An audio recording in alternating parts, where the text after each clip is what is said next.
investment is run by a bunch of investment bankers, and their modus operandi. Welcome. I'm Javier Sáenz de Cenzano from Morningstar. Today, we are going to be discussing about fixed income and more specifically about high-yield investments. For that, we want to talk about the kames High Yield Bond Fund, Global Bond Fund. It's a fund that holds the Morningstar analyst rating of silver, one of our highest ratings, and the fund was registered for sale in Spain very recently. To talk about this, we've got the co-portfolio manager of the fund. She has 15 years of experience and is based in Edinburgh. Claire McGuckin, thanks for joining us today. The first thing I would like to ask you, Claire, is basically where are you finding value within the fixed income segment? Do you think high yield investments is the place to be in such a low interest rate environment? I think value is very difficult for people to get their heads around at the moment. After a few years of double-digit returns, we need to transition to more of a realistic outlook for fixed income asset class, including high yield.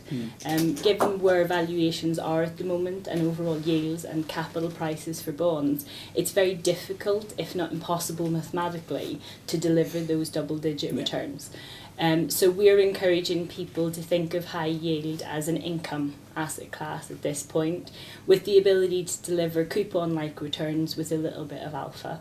And given where overall yields are and that you're not really getting paid to take additional risk, we are advocating a reasonably conservative investment discipline at the moment in terms of trying to preserve the capital and deliver those income-like returns without taking too much risk in order to do so. Okay. And in your fund, you can also invest in investment-grade securities to a limited extent. Are you investing in that part of the market, given what you just said about being more conservative? It's not a natural place for us to go in terms of high yield because, like everything, the yields on investment grade have compressed as well. We do have investment grade holdings, but actually some of them have come about from buying high yield companies that have later been upgraded, which is great for us because that normally delivers a capital appreciation as they move up the risk spectrum. So our investment grade holdings would be at the lower end of the percentage at the moment. And it's not a natural place for us to be. Okay.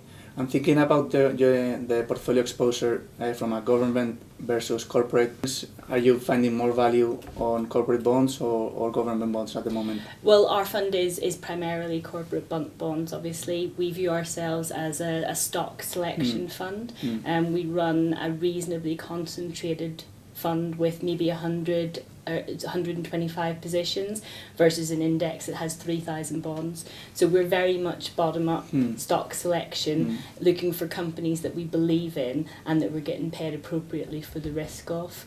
And at the moment that means that our global focus means that we can look at both the US market and Europe. And with US high yield giving about 5.7% on average versus 4.5% in Europe, we are naturally a little bit more interested in the US at this point in time.